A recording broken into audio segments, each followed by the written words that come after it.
Hello everyone, स्वागत है आपका हमारी क्लास नोट्स पे। इस वीडियो लेक्चर में हम लोग जनवरी और फरवरी 2024 का क्या देखेंगे, इंटरनेशनल जो इवेंट हुए हैं उस पर हम लोग नज़र डालेंगे। ठीक, तो आइए लेक्चर शुरू किया जाए। देखिए, पहला जो आर्टिकल है वो है कि ब्रिटेन मंत्रिमंडल में फेरबदल हुआ है। जो भारतीय मूल की सुएला ब्रेवरमैन थी, मंत्रिमंडल से उनको बाहर कर दिया गया है और प्रधानमंत्री जो पहले पूर्व प्रधानमंत्री थे डेविड कैमरन, अब वो उनको विदेश मंत्री बना दिया गया है। ठीक है, तो कौन है अभी ब्रिटेन के प्रधानमंत्री? ये है भारतीय मूल के ऋषि सुनक। ठीक, और ये डेविड कैमरन थे जो पहले पीएम रहे हैं ब्रिटेन के, लेकिन ब्रेग्जिट पे जब इनकी हार होती है तो ये क्या दे देते हैं, रिजाइन कर देते हैं पार्टी से। ठीक है, पीएम के पोस्ट से। ठीक, तो इनके पहले जो गृह मंत्री थी वो थी सुएला ब्रेवरमैन। तो इन्होंने किया क्या, सुएला ब्रेवरमैन ने फिलिस्तीन में जो प्रदर्शन हो रहा था वहाँ पे क्या है कि पुलिस ने कुछ ज्यादतियाँ की होंगी, उसके खिलाफ इन्होंने एक लेख लिख दिया था सुएला ब्रेवरमैन ने। तो जाहिर सी बात है कि काफ़ी विरोध हो गया ठीक उनके लेख का, और इस बिना पे ऋषि सुनक ने इनको कैबिनेट से बाहर कर दिया और इनकी जगह पे किसको नया गृह मंत्री बनाया है डेविड कैमरन को। ठीक, चलते हैं अगले आर्टिकल की तरफ। देखिए, अगला एक छोटा सा आर्टिकल है कि पाकिस्तान व ईरान से अफगानिस्तान शरणार्थियों का निष्कासन हो गया है। आपको पता है कि 2021 में अफगानिस्तान पर तालिबान ने क्या कर लिया था, कब्जा कर लिया था। तो इस वजह से कई अफगानिस्तानी जो है उन्होंने अपना देश छोड़ के और आसपास जैसे पाकिस्तान में कुछ लोग चले गए, ठीक, कुछ चले गए ईरान में। ठीक है, तो वहाँ पाकिस्तान और ईरान की जो गवर्नमेंट है उन लोगों ने कहा कि नहीं, हम ऐसे घुसपैठियों को बर्दाश्त नहीं करेंगे, और उन्होंने इन लोगों को देश छोड़ने की क्या की है, एक आदेश जारी किया है कि इन लोगों को देश छोड़ना होगा। उनके पाकिस्तान और ईरान के इस आदेश की जो UNHRC है, United nation human right commission, इसने कड़ी निंदा की है। बस यही आर्टिकल था, चलते हैं आगे। देखिए, नेक्स्ट जो आर्टिकल है कि भारत व अमेरिका के बीच क्या है, मंत्री स्तरीय की वार्ता हुई है। इसको क्या बोलते हैं, 2+2 वार्ता बोलते हैं, 2+2 डायलॉग। ठीक है, क्या ये 2+2 डायलॉग? ये जो दो देशों के रक्षा मंत्री और विदेश मंत्री, इन दोनों के बीच की जो मीटिंग होती है उसको क्या बोलते हैं, 2+2 डायलॉग बोलते हैं। ठीक, और ये तब शुरू होता है जब संबंधों में क्या हो, थोड़ी गहराई आनी शुरू हो जाए, जब दोनों देश के एक दूसरे से स्ट्रेटजिक जो हित है यानी रणनीतिक फायदा हो, तब ये चीज़ें शुरू होती हैं। तो कहने का मतलब है कि भारत कितने कंट्रीज के साथ ये काम करता है 2+2 डायलॉग। देखिए, भारत 5 कंट्रीज के साथ ये करता है, 5 नहीं 4। कौन कौन सी? एक जो क्वाड के सारे मेंबर हैं, क्वाड के तो भारत ही हैं। ठीक, इसके अलावा कौन है, USA है, इसके अलावा जापान है, फिर ऑस्ट्रेलिया है। ठीक, तो इन सबके साथ भारत क्या करता है, 2+2 डायलॉग करता है। मतलब रक्षा मंत्री और विदेश मंत्री, इन देशों के दोनों मंत्री आपस में साल भर में मिलते हैं और जो भी वैश्विक महत्व के मुद्दे हैं, क्षेत्रीय महत्व के जो मुद्दे हैं, उन पर डिस्कशन करते हैं। ठीक, इनके अलावा भारत एक और देश के साथ 2+2 डायलॉग करता है। वो क्या, कौन सा देश है? वो है रूस। आपको पता है रूस हमारा ऑल वेदर फ्रेंड है।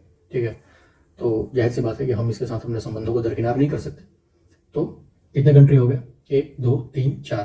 ठीक, 4 कंट्री के साथ कौन करता है, भारत 2+2 डायलॉग करता है। ठीक, अब कहने का मतलब है कि सबसे पहले 2+2 डायलॉग किसके साथ शुरू हुआ था, तो वो शुरू हुआ था किसके साथ, रसिया के साथ। रसिया नहीं, USA। ठीक, USA के साथ शुरू हुआ था कब, 2019 में। ठीक, और अभी तक जो भारत और अमेरिका की जो वार्ता है वो 5 बार हो चुकी है। ठीक, उसके बाद साल 2019 में किसके साथ शुरू हुआ है, साल 2019 में शुरू हुआ या किसके साथ, जापान के साथ। ठीक, और ऑस्ट्रेलिया के साथ ये शुरू हुआ था 2021 में, और रूस के साथ भी शुरू हुआ था 2021 में। तो रूस और ऑस्ट्रेलिया के साथ अभी तक एक बार हो गया है, मतलब 2022 तक, 22-23 तक ऑस्ट्रेलिया के साथ एक बार, और 24 में एक बार और हुआ, मतलब ऑस्ट्रेलिया के साथ 2 बार हो चुका है। ये सारा कुछ जानना नहीं है, बस ये देखिए कि ये इसलिए बताया जा रहा है कि आपको थोड़ा सा ये पता चल जाए कि भारत की जो विदेश नीति है वो कैसे चल रही है। ठीक, और आप यहाँ देख रहे हैं कि जैसे ही 2+2 डायलॉग अगर हो रहा है इन देशों के साथ, तो इसका मतलब है कि भारत अपने संबंधों को ज़्यादा महत्व दे रहा है थोड़े से पश्चिमी कंट्रीज के साथ। ठीक, और डेवलप कंट्री के साथ। ठीक है, ये कहने का मतलब है, ये बताने का। तो इम्पोर्टेंट क्या था, इम्पोर्टेंट बस इतना है कि कितने देश हैं जिनके साथ 2+2 डायलॉग हमारा होता है। ठीक है, और बाकी इसमें सच कुछ इंपॉर्टेंट नहीं है। चलते हैं अगले आर्टिकल की तरफ। देखिए नेक्स्ट आर्टिकल है कि अमेरिका के पास ऑस्ट्रेलिया के साथ भी भारत की 2+2 वार्ता हुई है। ये अगला ही आर्टिकल था। तो ये कितनी बार वाला है? ये दूसरी बार वाला है। ठीक, चलते हैं अगले आर्टिकल की तरफ। अगला आर्टिकल नहीं, इसी में देखिए कि ऑस्ट्रेलिया के साथ एक बहुत इंपॉर्टेंट समझौता हुआ है हमारा, ठीक है, और इस पे बीपीएससी क्वेश्चन ने पिछली बार पूछा भी था। पिछली बार बीपीएससी ने सीईपीए पूछा था, ठीक है। ये है यूएई के साथ। एक और इम्पोर्टेंट डेवलपमेंट है, बेसिकली सारे क्या है, ये ट्रेड के हैं, कॉम्प्रिहेंसिव इकोनॉमिक पार्टनरशिप एग्रीमेंट। और ऑस्ट्रेलिया के साथ क्या हुआ है, economic cooperation and trade agreement ECTA। तो जैसे ही अगर आपसे ECTA पूछा जाए तो ECTA किसके साथ है? भारत का ऑस्ट्रेलिया के साथ। ठीक, कुछ उतना हाईफाई चीज़ नहीं है, बस ये है कि ट्रेड में जो संबंध है हमारे व्यापार में, उनको सुधारने के लिए, संभालने के लिए थोड़ा सा नए वो लिए जाएंगे, स्टेप लिए जाएंगे, ठीक है। तो वही उसी का एक नाम है economic cooperation and trade agreement ECTA। ठीक, चलते हैं अगले आर्टिकल की तरफ। अच्छा देखिए, ऊपर हमने क्वाड की बात की थी। क्वाड आपको पता है हिंद प्रशांत क्षेत्र में एक इंपॉर्टेंट ग्रुप है, ठीक है। ध्यान रखिएगा कि 2024 में क्वाड की जो मीटिंग होने वाली है वो कहाँ होने वाली है? वो होने वाली है इंडिया में, ठीक है। देखते हैं अगला आर्टिकल। देखिए अगला आर्टिकल है कि अफगानिस्तान ने क्या किया है कि भारत स्थित अपने दूतावास को बंद कर दिया है, ठीक है। तो पता है कि हर देश एक दूसरे देश में एक एम्बेसी की स्थापना करता है जहाँ से उस देश से रिलेटेड सारे कामकाज देखे जाते हैं। मतलब मान के चलिए कि भारत और यूएसए, तो अगर यूएसए में जो भारत की एम्बेसी होगी, तो अगर यूएसए को कुछ भी कहना होगा भारत सरकार से तो किसको बुलाएगी? एम्बेसडर को बुलाएगी, जिनका ऑफिस यूएसए में है, ठीक, और वो अपनी बात यहाँ रखेगी। ये काम होता है राजनयिकों का। तो अफगानिस्तान ने क्या किया है कि भारत में अपना दूतावास बंद कर दिया है जो दिल्ली में था, और झूठे सच्चे आरोप लगा के उसने बंद किए कि कर्मियों और संसाधनों की कमी है, ठीक है, भारत सरकार समर्थन नहीं दे रही है, ये सारी चीज़ें, ठीक। लेकिन जब उसने फाइनली सौंप दिया सारी चीज़ें, मतलब गाड़ियाँ, बैंक अकाउंट्स, ये सारे भारत सरकार को सौंप दिए, उसके बाद उसने आशा व्यक्त की कि भविष्य में हम क्या करेंगे कि फिर से दूतावास खोलेंगे, और भारत ने जितना सपोर्ट किया था उसके लिए उसने भारत को थैंक यू भी बोला, ठीक है। तो थोड़ा बहुत मानसिक भ्रम में खुद ही है तालिबानी, ठीक।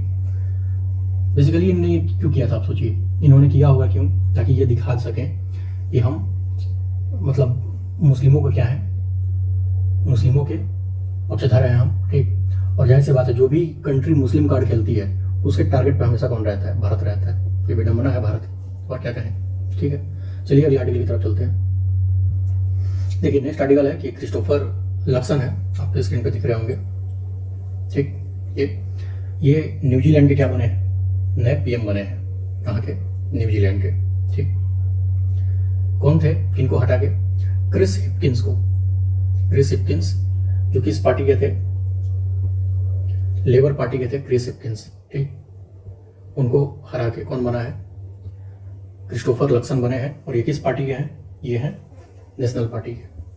कई बार बीपीएससी नेशनल पार्टी के नाम पूछ लेती है कि ये किस पार्टी से थे, तो ये नेशनल पार्टी के हैं। कौन से? क्रिस्टोफर लक्सन, ठीक। नए PM बने हैं न्यूजीलैंड के। चलते हैं अगले आर्टिकल की तरफ। देखिए अगला आर्टिकल है कि अर्जेंटीना के नए राष्ट्रपति को निर्वाचित हुए हैं जेवियर मिलेई। बस और कुछ नहीं जानना इनके बारे में। चलते हैं अगले आर्टिकल की तरफ। देखिए नेक्स्ट आर्टिकल है कि भूटान के जो नरेश हैं जिग्मे खेसर नामग्याल वांगचुक, इन्होंने भारत की यात्रा की, ठीक।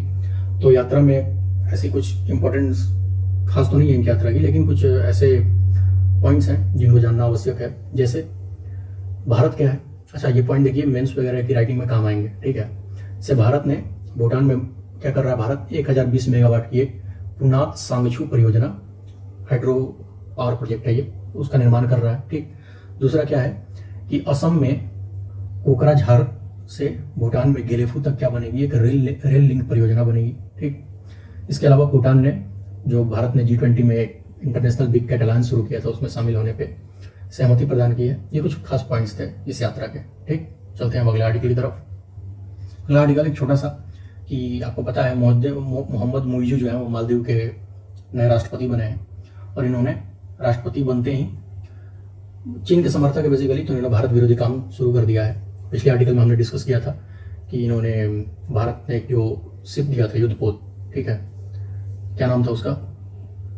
उसका नाम था तार मुगली, वो भी रिटर्न कर दिया है, ठीक। और अब क्या इन्होंने नया सिगुफा छोड़ा है कि भारत से कहा है कि आप वहाँ से अपनी सेनाएं हटा लीजिए। भारत की कुछ सेनाएं हैं मालदीव में, तो मालदीव की रक्षा और थोड़े से आंतरिक डिस्टर्बेंस को कर्व करने के लिए भारत ने अपनी सेनाएं भेजी थी, इन्हीं के इस पे अनुरोध पे। अब ये क्या कह रहे हैं कि आप वहाँ से अपनी सेनाएं हटाइए, ठीक, यही सब है और कुछ नहीं।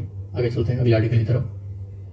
देखिए अगला आर्टिकल था, आपको पता है इजराइल और हमास के बीच एक युद्ध चल रहा था, तो अभी थोड़े दिन के लिए एक युद्ध विराम हुआ, जिसमें ताकि दोनों तरफ से जो बंदी बनाए हुए लोग हैं उनको क्या किया जाए, एक दूसरे को सौंप दिया जाए, ठीक। तो बाकी कुछ ऐसा इसमें था नहीं, कुछ ऐसा जानने लायक। बस चलते हैं अगले आर्टिकल की तरफ। देखिए हमारा जनवरी कंप्लीट हो चुका है और हम डिस्कस करेंगे कौन सा, फरवरी 2024, ठीक। पहला ही आर्टिकल काफ़ी अच्छा है। गाजा में जो युद्ध विराम हुआ था, युद्ध विराम के लिए जो प्रस्ताव पारित किया गया था, ठीक है, उसमें अमेरिका ने क्या कर दिया है, वीटो कर दिया है, ठीक। और ध्यान रखना यह है कि महासभा में भारत ने भी युद्ध विराम का समर्थन किया था। अब इसमें 2-3 इंपॉर्टेंट पॉइंट्स हैं जिनसे क्वेश्चन संभावित है कि बन जाए, ठीक। तो देखिए सबसे पहले तो गाजा वगैरह हमने डिस्कस किया है, कहाँ है, इजराइल में, ये इजराइल के बॉर्डर के पास पड़ता है। इस साइड अगर मान के चलिए कि ये टिपिकल थोड़ा सा इजराइल का मैप अगर है तो यहाँ है गाजा, ठीक। अब देखते हैं थोड़े से 1-2 पॉइंट्स जो एग्जाम पॉइंट ऑफ व्यू से इंपॉर्टेंट है। सबसे पहले देखिए कि 2 जगह प्रस्ताव लाए गए, कहाँ पे, एक लाया गया महासभा में, यूएन की जो महासभा होती है वहाँ लाया गया। वहाँ 153 जो मत है वो इस पक्ष में पड़े कि हाँ युद्ध बंद हो जाना चाहिए, और 10 मत जो है वो पड़े कि नहीं भाई युद्ध बंद नहीं होगा, ठीक। भारत ने युद्ध बंद के समर्थन में क्या किया, अपना प्रस्ताव वो वोट दिया, ठीक। अब इसमें हुआ क्या था, ये देखिए महासभा के प्रस्ताव की बात कर रहे हैं। महासभा में मिस्र ने क्या किया था, इस प्रस्ताव को पेश किया था कि युद्ध बंद हो जाना चाहिए, ठीक। और इस प्रस्ताव में गाजा में अंतर्राष्ट्रीय कानूनों के अनुसार कार्य किए जाने और अंतर्राष्ट्रीय मानवाधिकार कानून जो है उनके तहत क्या है कि जो नॉर्मल पीपल है, आम जन है, ठीक है, उनकी सुरक्षा की बात कही थी इसने, मिस्र ने, कि इस बिना पे क्या होना चाहिए, युद्ध बंद होना चाहिए। लेकिन जो अमेरिका और कौन है, ऑस्ट्रिया है, ठीक, अमेरिका और ऑस्ट्रिया, इन्होंने क्या कहा कि आप अपने प्रस्ताव में एक संशोधन करिए। क्या संशोधन करिए कि आप थोड़ा सा जो हमास ने इजराइल पर मतलब आक्रमण किया था, अटैक किया था, उसकी निंदा करिए आप, ठीक। तो मिस्र ने कहा कि नहीं ये तो हम नहीं करेंगे, मतलब अपने प्रस्ताव में ये संशोधन नहीं करेंगे। तो क्या हुआ, इन लोगों ने कहा कि नहीं फिर ये क्या होना चाहिए, प्रस्ताव पारित नहीं होगा, ठीक। क्योंकि आपको पता है कि देखिए 2/3 बहुमत जो है महासभा की वो जुटनी चाहिए किसके लिए, किसी भी प्रस्ताव को मूल प्रस्ताव में शामिल होने के लिए, ठीक। अब मूल प्रस्ताव ही है जिसपे बहस हो सकती है, लेकिन क्योंकि 2/3 बहुमत मिस्र वाला जो प्रस्ताव था वो जुटा नहीं पाया, इसलिए वो मूल प्रस्ताव में शामिल नहीं हो पाया, ठीक। इसके अलावा एक और प्रस्ताव यूएई ने लाया था, यूएई ये लाया था सुरक्षा परिषद में, ठीक है। आपको पता है कि सुरक्षा परिषद में 15 मेंबर होते हैं, 10 अस्थायी और 5 अस्थायी, ठीक। 5 अस्थायी में कौन कौन है, यूएसए है, चीन है, रूस, इसके बाद ब्रिटेन और कौन है, फ्रांस, ठीक। तो ये और अभी जो 10 अस्थायी सदस्य हैं उनमें यूएई है, शामिल है, ठीक है। तो यूएई एक प्रस्ताव लाया कि थोड़ा युद्ध विराम होना चाहिए, तो यूएसए ने क्या कर दिया, उस पर वीटो कर दिया, ठीक। और जो जिसने वीटो किया था उसका नाम क्या था, रॉबर्ट वुड, ये अमेरिकी राजदूत हैं, रॉबर्ट वुड, इन्होंने वीटो कर दिया। सेम रीजन था कि ये चाह रहे थे कि थोड़ी निंदा होनी चाहिए हमास की, और वो ही नहीं, इसलिए। तो चलते हैं अगले आर्टिकल की तरफ, बाकी इसमें और कुछ तो है नहीं।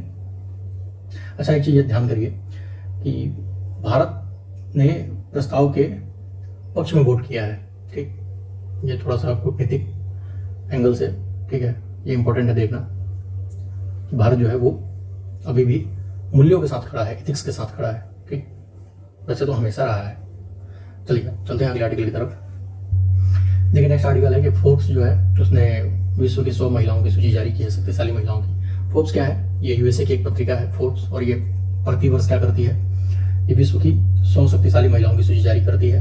और हमेशा की तरह इस बार भी जो यूरोपीय आयोग के अध्यक्ष हैं कौन, उर्सुला वॉन डेर लेओन, ठीक है, ये नंबर 1 पे है। बाकी इसमें कुछ नहीं है, थोड़ा बहुत ये देख लीजिए कि हमारे ये जो रक्षा मंत्री वित्त मंत्री हैं कौन सी, श्रीमती निर्मला सीतारमण, ये 32वें स्थान पे है। ठीक है, इसके अलावा जो HCL के संस्थापक हैं शिव नडार, उनकी बेटी हैं कौन, रोशनी नडार मल्होत्रा, इनका भी प्लेस है। ठीक है, इसके अलावा सोमा मंडल है, ये बहुत इंपॉर्टेंट है, सोमा मंडल, इनको क्वीन ऑफ स्टील कहा जाता है। ठीक, और ये सेल की चेयरपर्सन रही हैं। और ध्यान करिए, ये सेल जो कि एक महारत्ना कंपनी है, उसकी चेयरपर्सन बनने वाली ये पहली महिला है, सोमा मंडल। ठीक है, और उसके बाद बायोकॉन टेक्नोलॉजी है बेंगलोर की, वो उसकी चेयरपर्सन कौन है, किरण मजुमदार साहू। ठीक, इनका भी स्थान है। तो मतलब कुल कितने 100 महिलाओं में भारत की 4 महिलाएं हैं, बाकी और कुछ इंपॉर्टेंट नहीं है। चलते हैं अगले आर्टिकल की तरफ।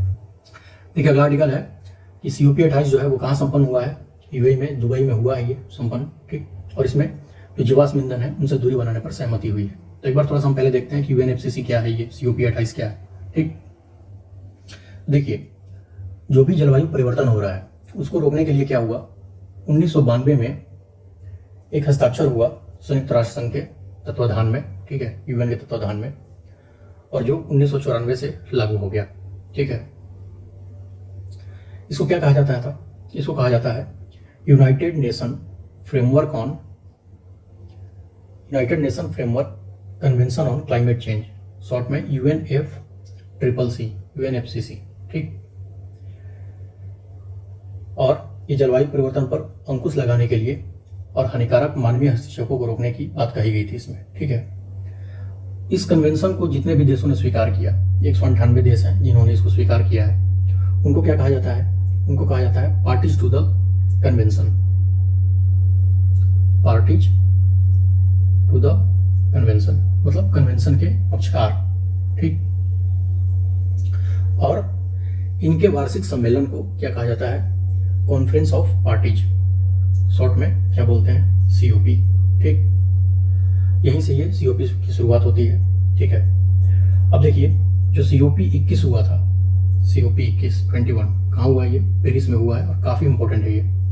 इंपॉर्टेंट क्यों है, क्योंकि इसमें एक बहुत इंपॉर्टेंट डिसीजन लिया गया था। वो डिसीजन क्या था कि जो धरती का जो टेम्परेचर है, एवरेज टेम्परेचर, ठीक है, उसको रोकना है 1.5 डिग्री सेल्सियस पूर्व औद्योगिकरण के दौर से। कहने का मतलब है कि जब उद्योग नहीं लगे थे, जब वातावरण में, सिंपल शब्द में समझे तो वातावरण में जब इतना ज़्यादा कार्बन डाइऑक्साइड और धुओं का इमिशन नहीं हो रहा था, उस दौर के से 1.5 डिग्री सेल्सियस के आसपास रोकना है।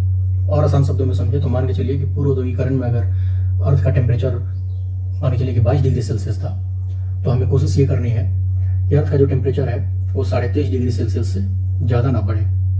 ये एम है किसका, UNFCCC का। ठीक, तो COP 21 जो हुआ था पेरिस में, उसमें यही लक्ष्य रखा गया था कि 1.5 डिग्री सेल्सियस पूरे औद्योगिकरण के दौर में हम टेम्परेचर क्या करेंगे, सीमित रखेंगे। ठीक, इसी तरीके का की जो घोषणा है वो कब की गई थी, वो की गई थी COP 26 में, जो हुआ था कहाँ, ग्लासगो में। ठीक, कहने का मतलब है कि हम सिर्फ घोषणाएं करते रहते हैं, अभी तक रिजल्ट क्या है वो सिफर ही है, मतलब रिजल्ट मिले नहीं। ठीक है, लेकिन आपको दिख रहा होगा कि दिनों दिन इसके जलवायु परिवर्तन के दुष्प्रभाव जो है वो दिखने को मिल रहे हैं। ठीक, तो थोड़ी सी गंभीर प्रयासों की जरूरत है। ठीक है, ताकि वातावरण में कार्बन इमिशन हम कम से कम कर सकें। उसी के परिप्रेक्ष्य में 28वां कॉन्फ्रेंस ऑफ पार्टी हुआ, कहाँ, दुबई में। ठीक, तो अब थोड़ा आर्टिकल देखते हैं क्या कहता है। हाँ, तो देखिए, ये 30 नवंबर से 13 दिसंबर तक चला था, कहाँ पे, संयुक्त अरब अमीरात, UAE। ठीक, इसके पहले COP 27 कहाँ हुआ था, ये हुआ था मिस्र के शर्म अल शेख में। ठीक, शर्म अल शेख। ठीक है, भारत का प्रतिनिधित्व किसने किया, मतलब UAE वाले में, COP 28 में किया है हमारे जो केंद्रीय पर्यावरण मंत्री हैं श्री भूपेंद्र यादव। ठीक है, उसके बाद 1 दिसंबर को PM ने भी एड्रेस किया इस मीटिंग को, और उन्होंने कहा कि 2028 में जो COP 33 है, भारत उसका मेजबानी करने में इंटरेस्टेड है। ठीक, इसमें ध्यान रखिएगा कि चीन के राष्ट्रपति और अमेरिकी जो राष्ट्रपति थे उन लोगों ने पार्टिसिपेट नहीं किया था। ठीक है, बाकी ऐसा कुछ नहीं है। एक इम्पोर्टेंट ये है कि अब जो UAE के अध्यक्ष थे, मतलब सुल्तान जो है, सुल्तान अल जबेर, कौन से, अल जाबेर, इन्होंने कहा कि हमें जीवाश्म ईंधन को बिल्कुल समाप्त कर देना चाहिए। ठीक है, और इन्होंने इस प्रक्रिया को एक नाम दिया अंत की शुरुआत। ठीक, अंत की शुरुआत, बिगिनिंग ऑफ द एंड। ठीक है, और बस और कुछ नहीं है। एक इंपॉर्टेंट पॉइंट ये है कि जो अगला COP होगा, COP 29, ये कहाँ होने वाला है? ये होने वाला है बाकू में। बाकू क्या है? बाकू अजरबैजान में है। ठीक,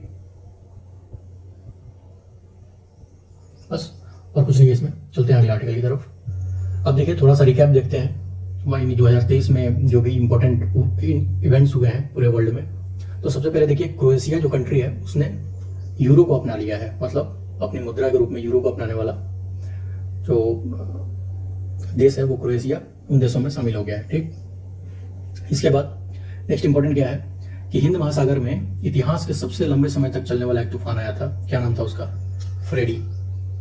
फ्रेडी चक्रवात। ठीक, सबसे ज्यादा लंबे समय तक चलने वाला ये चक्रवात है। तो इंपॉर्टेंट ये है कि कहाँ आया है? तो हिंद महासागर में आया है। ठीक, नाम इसका किसने रखा है? तो इसका नाम रखा है ऑस्ट्रेलिया ने। ठीक है, बाकी और कुछ इंपॉर्टेंट नहीं है इधर। मार्च में देखते हैं शी जिनपिंग लगातार 5वीं बार चीन के राष्ट्रपति बने। ठीक है, एक बहुत इंपॉर्टेंट ये है कि देखिए 7 साल से जो रिश्ते खराब थे ईरान और सऊदी अरब के, वो अब सुधार हो गए हैं। उनमें राजनीतिक संबंधों की बहाली हो गई है। और ये किसकी मध्यस्थता में हुआ है? ये चीन की मध्यस्थता में हुआ है। ठीक, तो चीन बहुत तेजी से जो अपना ग्लोबल इम्पैक्ट है वो बढ़ा रहा है। ठीक है, नेक्स्ट, आपको पता है कि रूस और यूक्रेन में जो वॉर चल रहा है उसमें व्लादिमीर पुतिन पे एक आरोप लगा था। क्या लगा था? कि इन्होंने यूक्रेन के जिन क्षेत्रों पे रूस ने कब्जा कर लिया था वहां से इन्होंने बच्चों को रूस भेज दिया है उठा के। ठीक, तो एक तरीके से ये वॉर एथिक्स के खिलाफ है, इसलिए इनके खिलाफ क्या हो गया? अंतर्राष्ट्रीय आपराधिक न्यायालय में गिरफ्तारी वारंट जारी हो गई है। ठीक है, ये मार्च में हुआ था। अप्रैल में क्या हुआ? जो नाटो है, नाटो आपको पता है एक सैनिक संगठन है ये। ठीक है, फिनलैंड उसका 31st मेंबर बना है। 21वां मेंबर कौन बना? फिनलैंड बना। ठीक, नेक्स्ट, अब तक जो स्पेसएक्स है एलन मस्क का, उसने अब तक का सबसे शक्तिशाली रॉकेट लॉन्च किया था। ठीक है, वो लेकिन अपने उड़ान में 4 मिनट में ही फट गया। स्टारशिप नाम था उसका। 24 अप्रैल को एक इंपॉर्टेंट इंसिडेंट हुआ। क्या हुआ कि चीन को छोड़कर भारत दुनिया का सबसे अधिक जनसंख्या वाला देश बन गया। ठीक है, इसके अलावा लंदन में देखिए ब्रिटेन के राजा और रानी के रूप में चार्ल्स तृतीय और कैमिला ये बने हैं। ठीक है, और रेसेप तैयब अर्दगन जो है वो 3री बार तुर्की के राष्ट्रपति बने। ठीक, और देखते हैं नेक्स्ट इंपॉर्टेंट क्या है। देखिए, आपको पता है टाइटैनिक जो जहाज डूब गया था उसको देखने पनडुब्बी गई थी टाइटन। ये रही, ये फट गई थी। इसमें सवार जो भी 5 लोग थे सबके सब मारे गए। नेक्स्ट जो 23 जून को क्या हुआ था कि रूस में एक मतलब समझिए कि प्राइवेट सेना थी जिसका प्रमुख नाम क्या था? वैगनर। ठीक है, और इसका प्रमुख कौन था? Yevgeny Prigozhin. ठीक है, इसने बेलारूस के कहने पर जो युद्ध था रूस के खिलाफ उसको बंद कर दिया। लेकिन जो प्रिगोजिनी है इनकी 2 महीने बाद क्या हो गई? वायुयान दुर्घटना में डेथ हो गई। ठीक है, नेक्स्ट 4 जुलाई को पृथ्वी पर अब तक का सबसे गर्म दिन रहा। सबसे ज़्यादा तापमान 17.18 डिग्री सेल्सियस एवरेज है। ये एवरेज, अब ये मत कहने लगिए कि हमारे यहाँ तो 40 डिग्री सेल्सियस रहता है।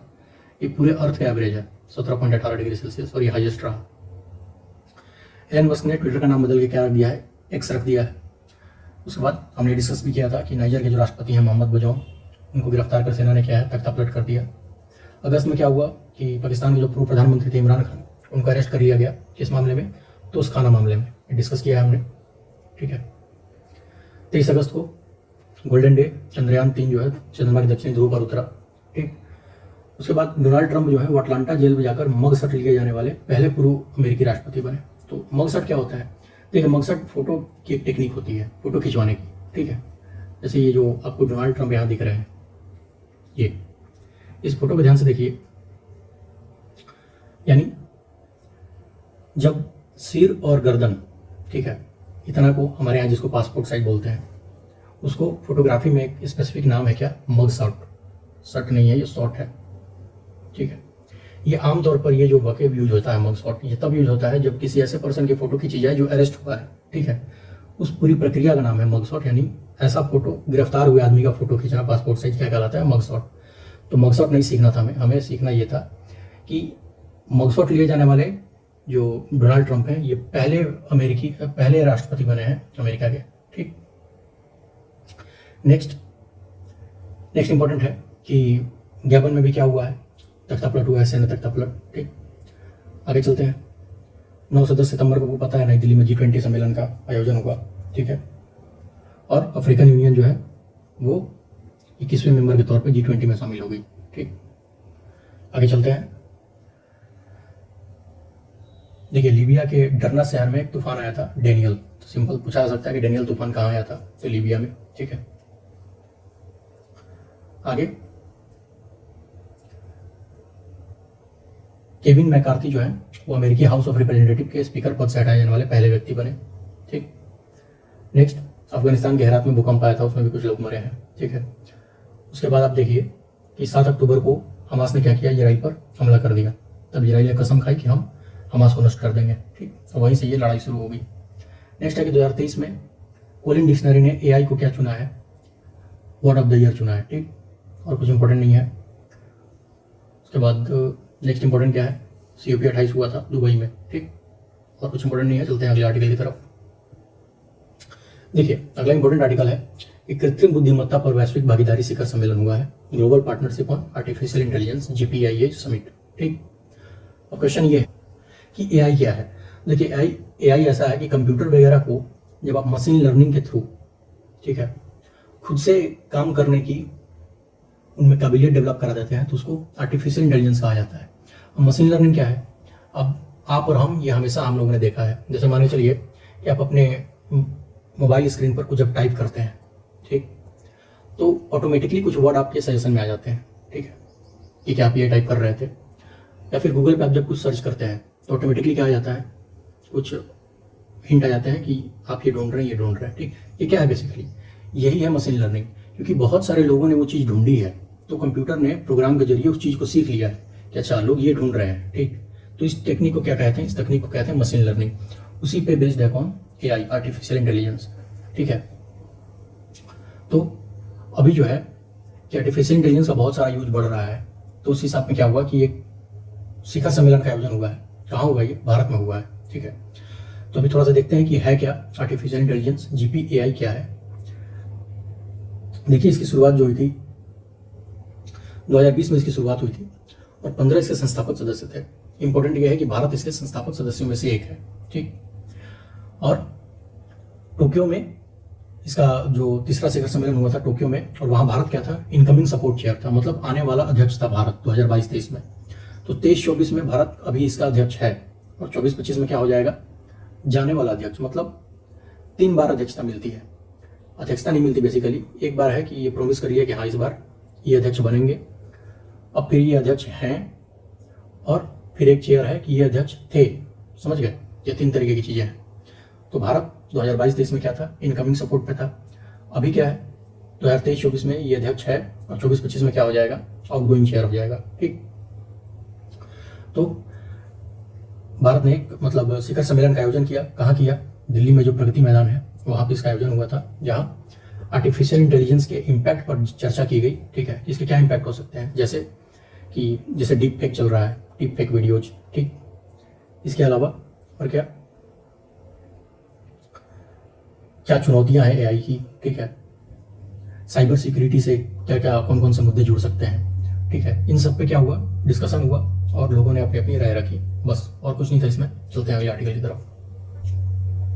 देखिए, नेक्स्ट है कि केन्या के राष्ट्रपति हैं विलियम रूटो, ये भारत की यात्रा पर आए, तो थोड़ा सा नाम हो सकता है कहीं पूछा जाए कि केन्या के राष्ट्रपति कौन है, तो विलियम रूटो हैं। इंपॉर्टेंट ये है कि केन्या के राष्ट्रपति आके, और आप ये मेंस में थोड़ा ऐड ऑन हो सकता है ये पॉइंट, कि केन्या ने जो भारत का ग्लोबल बायोफ्यूल अलायंस है, ठीक है, G20 की में इसकी बात हुई थी, उसमें शामिल होने पर सहमति दी।